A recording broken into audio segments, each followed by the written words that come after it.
In a world where entertainment is viewed as mindless diversion, only good for momentary distraction, one podcast has taken a stand, thoughtfully engaging the art of our day, dissecting the narrative, and pointing the people back to the greatest storyteller of all. You are about to enter a new world, and you will never view entertainment in the same way again. This is Popcorn Theology.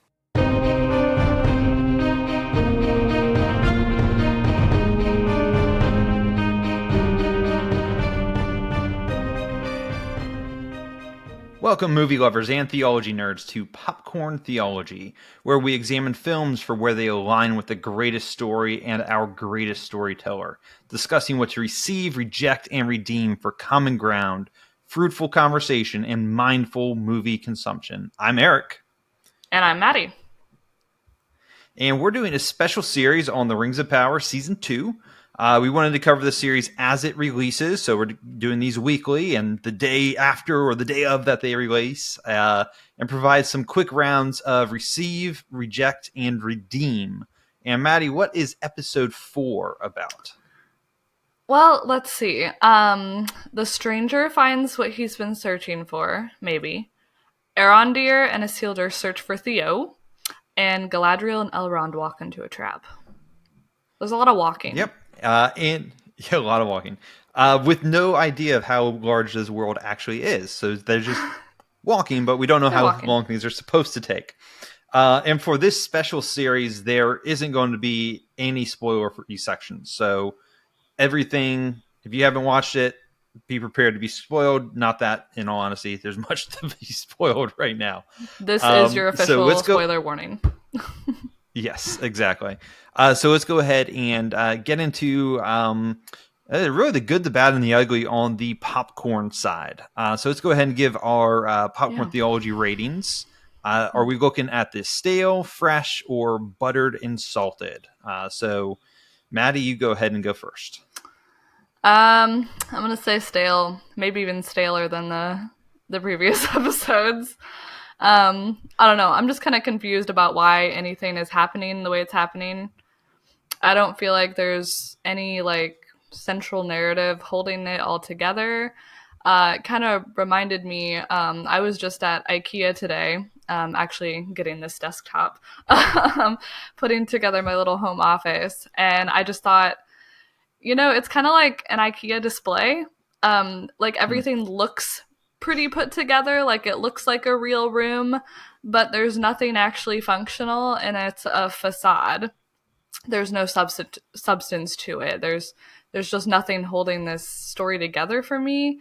And so while some things may look or sound good, I can't live there. I can't move in. I can't get into it. Okay. What did you think of the say just some of the set pieces in general, like the Burrow Whites? What do you think of the Burrow Whites?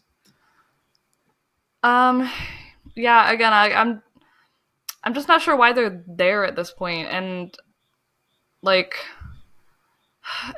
like they're tying it to Tom Bombadil, I know, and I guess they're trying to say Sauron's evil, so evil's awakening, but again, that was just another kind of. It's just like they're throwing references out to Tolkien. It's just like, here's a reference, you should like this. And it's like, well, just because you throw in a bunch of Lord of the Rings references and stuff doesn't mean that I'm automatically going to like it. And I forgot if I was listening or watching a YouTube video on it, but I did notice this a couple times, but there were more than I thought. There are literal shot for shot reincarnations from the Lord of the Rings movies.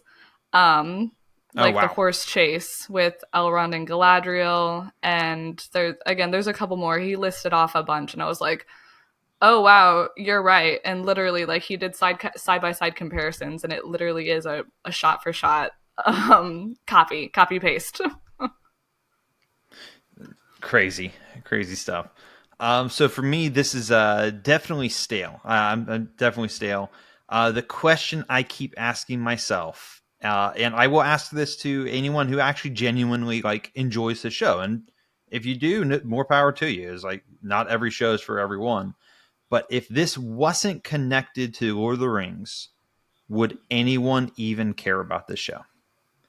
And I don't think so.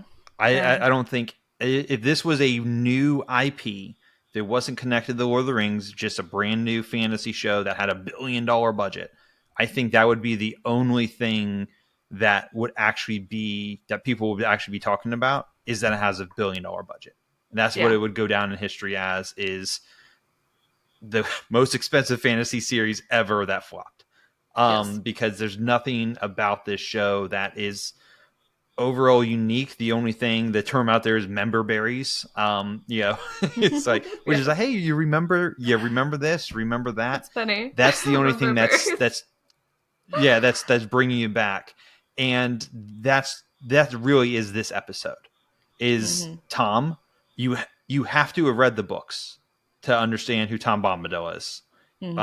And so it's like, that's a, hey, book fans, we're trying to cater to you guys too. The Entwives. Again, it was like, those are member bears. Hey, remember these things that are in the books? Remember? Yeah. The Burrowites. Hey, Peter Jackson didn't do the Burrowites. He chickened out. Look how brave we are with the Burrowites. Stunning. And it's all these things. There was like, does it actually flow with the story? Let's throw lore out. Because they threw lore out. So let's go ahead and us throw lore out too. Throw lore out. Do these set pieces actually work? It's one of those things. You shouldn't say this about Tom Bombadil.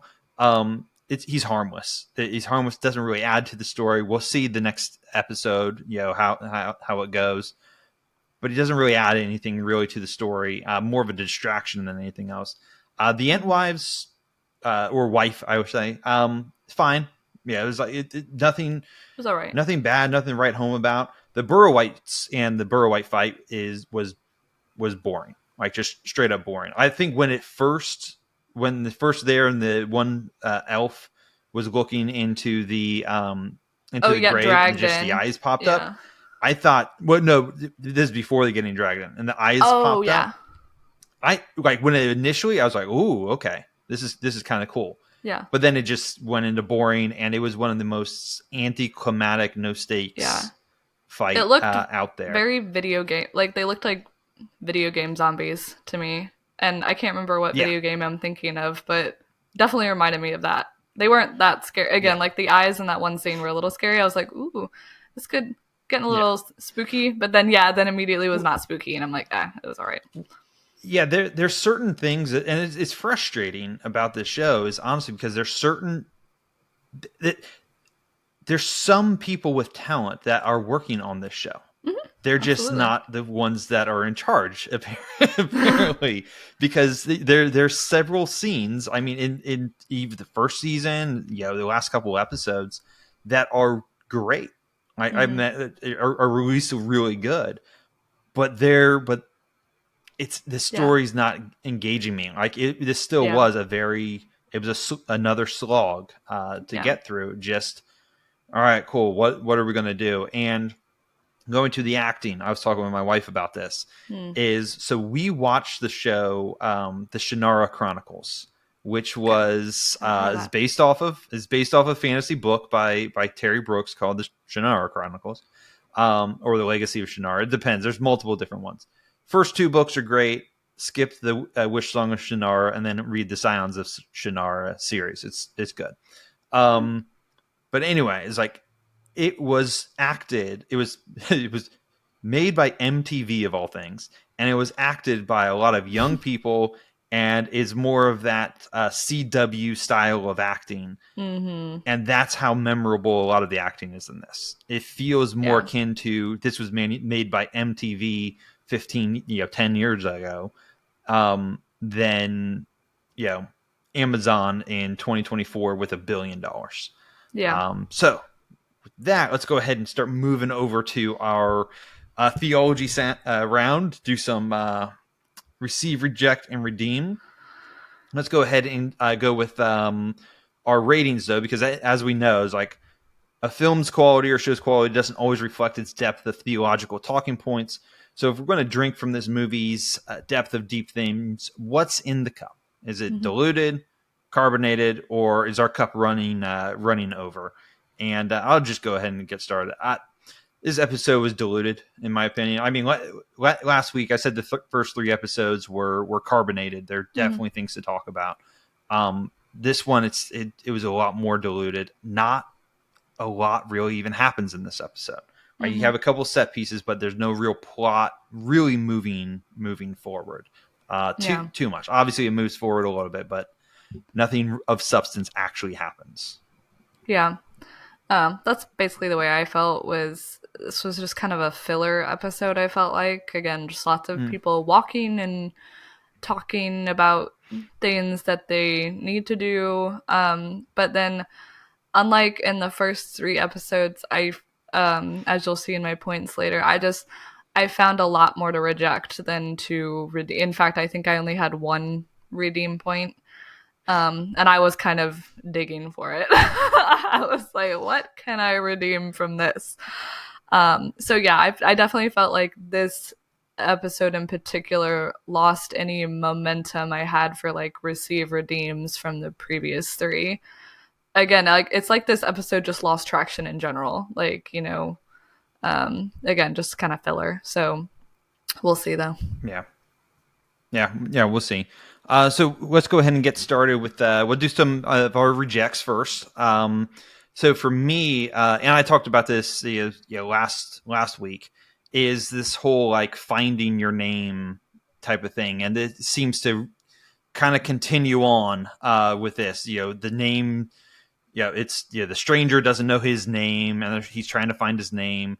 The Harfoots, they meet nobody. And that's all about this name stuff again. And then even Tom brings it up, again with the names. And again, names are not something you find and discover or give yourself. They are things that are given to you. And really, one of the great examples of this is in Revelation chapter 2, verse 17. It says, "He who has an ear, let him hear what the Spirit says to the churches. To the one who conquers, I will give some of the hidden manna, and I will give him a white stone with a new name written on the stone that no one knows except the one who receives it." And again, it's God, or, you could do it in multiple different ways. Names always come from the higher figure, the higher authority figure, giving the subject the name, the new name. And that's the name that they're going to be identified with, and that's the name that they're proud of, and that's the name that they go by. And again, it just doesn't go with the lore. Like we talked about this, Gandalf has multiple names. He's been given multiple names. He doesn't have a name. He technically does have a name, but no one calls him by that name because names aren't discovered; they're given. And I think, just that's really my main reject for this episode is just don't do this stupid name finding your name type of thing. Accept the names that have been given to you. And if you want a new name, strive to be given a new name. Yeah. Well, that kind of ties into my reject, actually, which is the line from, actually, it's 2 lines, but I'll split them up, from Tom Bombadil in the same scene. So, first one is, "It's yours if you prove yourself worthy. Whether you can become so, we'll soon discover." For me, this was a big reject, because we're both Reformed, right, Eric? Oh, yeah. And I am. This is like the opposite of Reformed theology. This is sanctification before justification, whereas we believe justification, then sanctification. You don't prove yourself worthy. Was David the murderer and adulterer worthy, or was he chosen? Was Rahab the prostitute worthy, or was she justified by faith? And then the most famous wielder of supernatural power in the Bible, our wizard Moses, did not want the task. He was also a murderer and a whiner. It's like, oh, I can't talk, God. I can't do it. And but God gave him the staff anyway. He literally gave him the staff and said, you're going to do my wonders with this. God gave him the ability to carry out the tasks that he set for him. So no one is worthy, no, not one. But then that brings me, again, this show doesn't make any sense because characters say one thing and they say another thing. So Tom Bombadil says that, kind of like, oh, you have to prove yourself worthy. And then in the same scene, he says, great deeds are left to the hands they're placed in. And I'm like, yes, exactly. Like that, yes, it's because that's why Gandalf was sent there. He was sent there for, at least, in the Silmarillion, he was literally sent to Middle-earth for a purpose. And this just negates your earlier line. So again, just annoying stuff like that bugs me because I'm like, okay, that's wrong. But then you say something else where it's like, well, that's right. Yeah, there's not a consistency thinking through their points of, hey, you got to earn this yourself. How does that jive with, hey, you've been placed here? Yeah. And I was like, wait a second. It doesn't. It's like, so they're in one way they're rejecting the great man of history myth, and the other one they're embracing it fully. Yeah, they're literally saying, you write your own story. Just kidding. You're in the story you're placed in. Just kidding. Oh my goodness. Did you have any more rejects, or is it just me? In all honesty, it was... I'm sure there's a lot more stuff to reject, but overall, there wasn't that much that actually happened. Yeah. And it also wasn't keeping my attention. And just like I've said this last time, it's like, those that know me, is like, things get my attention. Like, shows get my attention. I was the kid that, like, I couldn't walk in a room with the TV on without, like, getting essentially zoned out, watching and absorbing all that information. So if a show's not grabbing my attention and pulling me into it, it's hard. And like this is one of the shows that doing, like, picking up my phone to do a note would make me go and, like, start to look at other things. And so I would get pulled away from the shows. Like this conversation that you're referencing, I barely even remember with Tom and Gandalf, or not Gandalf, or the stranger. So yeah. The stranger. Yeah. Well, I just had one more then.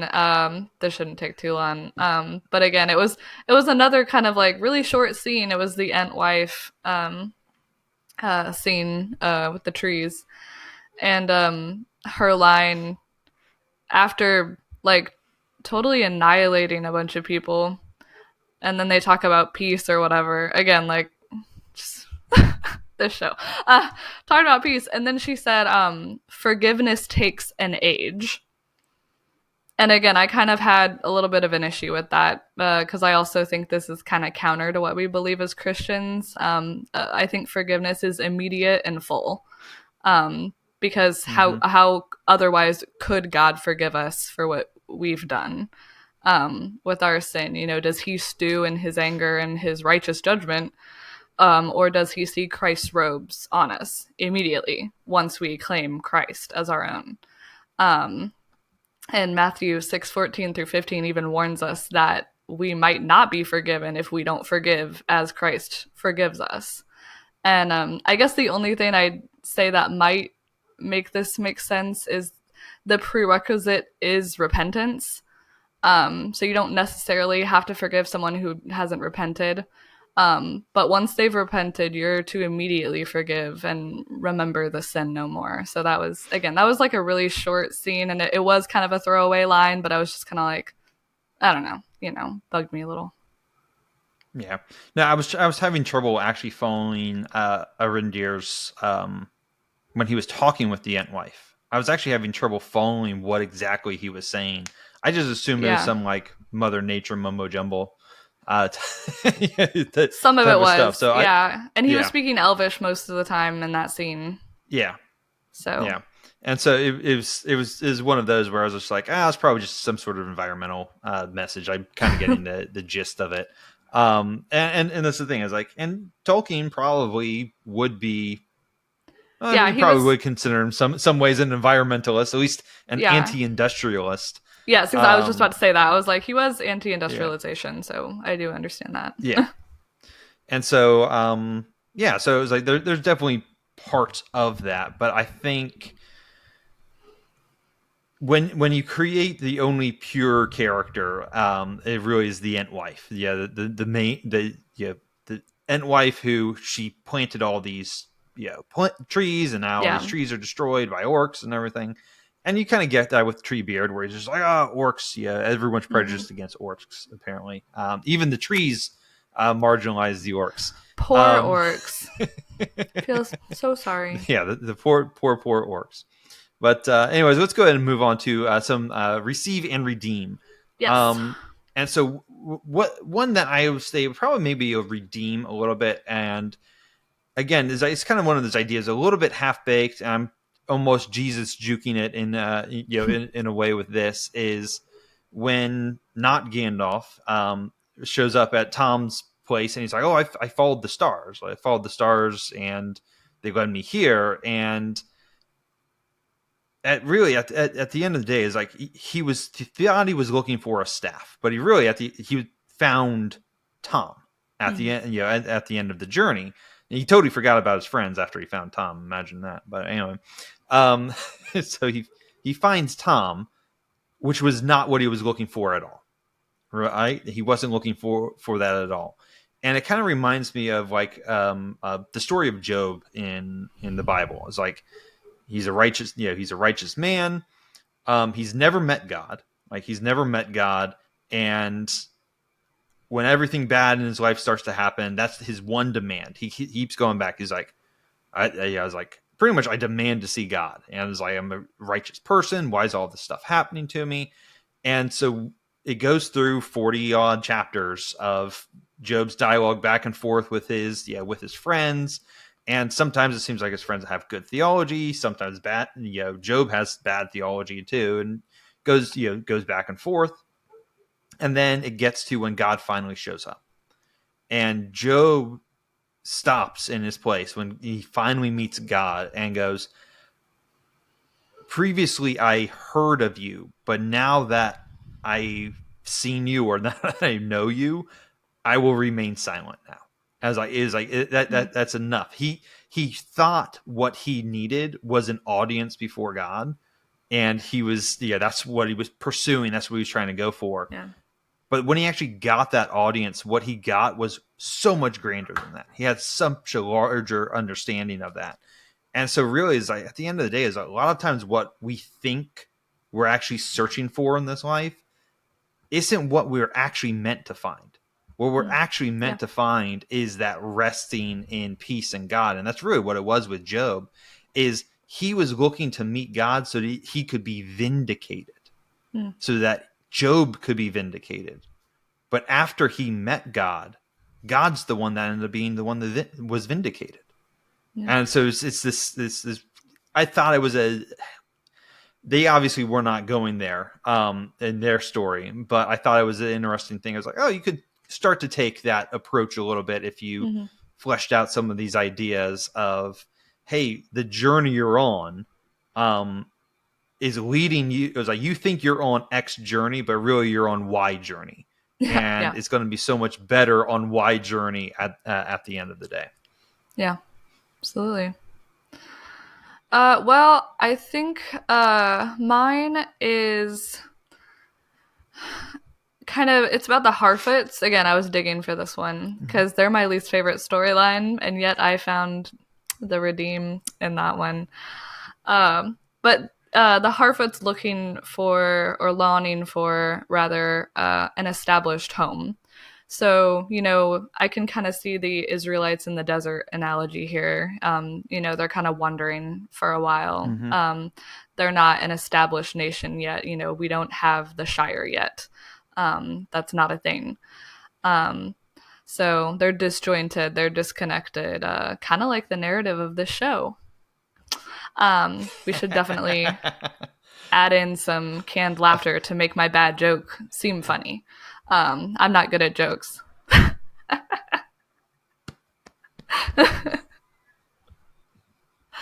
Oh, yes. So funny. Yeah, I'm not a comedian, so I will not be doing stand-up anytime in the future. So I'm thinking, though, probably in the future episodes, hopefully, if they, join together, that they will be stronger together is what I'm getting from. I'm getting that vibe. So just like Christians, we should not forsake, the gathering of the church, and not even just of your local church. Like if you think about it, we are all one body in Jesus Christ, and that means every church across the world, churches on the other side of the ocean. Like those are your brothers and sisters. You're praying together to the same God. That's a really cool thing to think about. So maybe I'll like the Harfoots better when they join up with other ones. I doubt it, but I can always hope. Yeah. Hopefully the Harfoots story arc does get redeemed at the end of the day. So for me, is like the Harfoots with this additional background that we've just found out about them, is Harfoots are an example of what's called mission drift. Is they had this mission and they started they started pursuing it, they started going after it, but then they got into like a rut. They didn't find the mission right away, and then they started to create rules eventually to protect that rut. So nobody goes off trail. How are you going to find a new land if you don't go off trail? Yeah. You're not going to. Their whole mission was to find a land where the Harfoots or whatever the stores are stores, where the stores and the Harfoots are able to be. How are you supposed to find a new land where you can settle if you don't go off trail? If you stay on trail, that by definition means it's a path you already have been on, right? Yep. So it's established. If you can't go off trail, and so they created this. They created a mission drift, and they started to become a sojourning people, which was opposite of their actual mission. It'd be like the Israelites wandering in the desert for 40 years because they got off mission. Their mission was to glorify God and enjoy Him forever. Yes. But their mission was to go and conquer. Their mission was to go and conquer the promised land and take the promised land, but they got distracted by the giants, and and they created this mission drift there. So I think the Harfoots are a great example of that. And if they're going to be, we know they're going to be redeeming it. They're just let's see if they do it in a good way, and making them. The Stewards and the Harfoots coming back together and finding the Shire, which is actually in the region of Linden. So, somewhat in that region. So the next one that redeem I had, or a thought I had at least, was there was a line, I think it was from Erendir, that was basically is like protecting what is most frail in life is entrusted to all elves. I think it was him, or I don't remember which elf. I think said that. It might have been Galadriel. I can't remember. Yeah. Again, I can't. Yeah, I don't remember. Yeah, I don't remember who said it, but I thought it was a good enough phrase, particularly in our climate of saying, to be truly pro-life means you need to support this social program and this social program, but for some reason it doesn't also include protecting the life of the unborn, which is just anyway. And I think it's a place for Christians that we can go, no, protecting what is most frail in life is entrusted to all Christians, because this is our Father's world. It's our world. It's our home. It's a time that we're going to be here, and it's not our ultimate and final home, but it is our home. And so entrusting protecting what is frail in life has been entrusted to God's children, because we're the instrument that he's using to redeem this world. So I thought that was a good point, that no, we're here to protect what's most frail. Yeah. And then the last point I have is Elrond's right in this. Like, this whole thing is like, these rings are completely untested.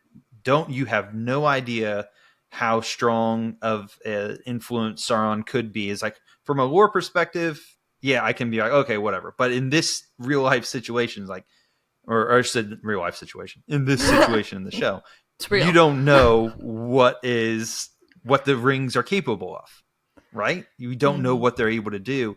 And Galadriel's now hearing voices in her head and taking lead from those voices. So technically, actually, this should be I put it in the receive side, but you could do a reject either way.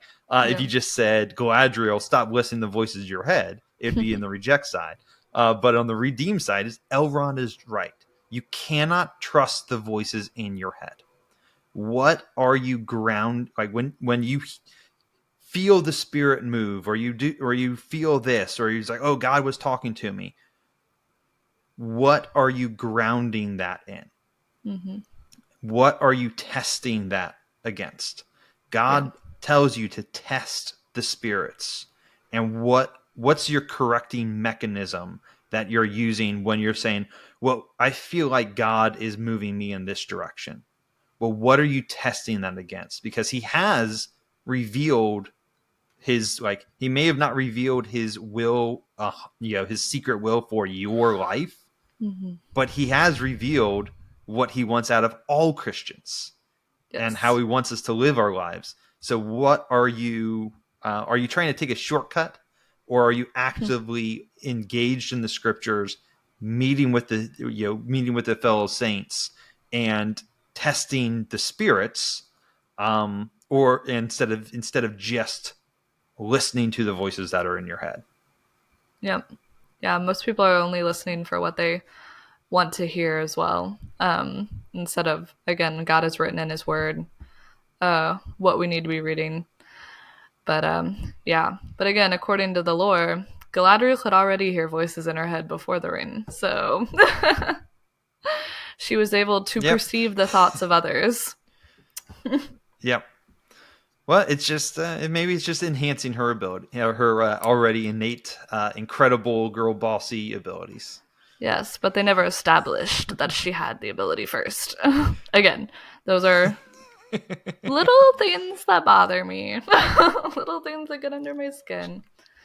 But no, I think that was a good redeem. Yeah, well, we've got 4 more episodes to go for this season.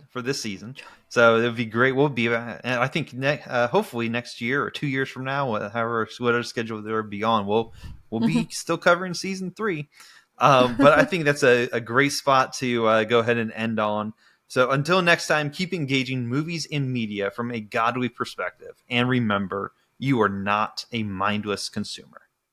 Thanks for watching this episode of Popcorn Theology. For more content, subscribe on YouTube. Follow and interact on social media to help broaden the conversation. Check out our archive of past episodes at popcorntheology.com or wherever you listen to podcasts, and consider becoming a patron saint by supporting us on Patreon, which lets you interact, influence, and enjoy exclusive bonus content.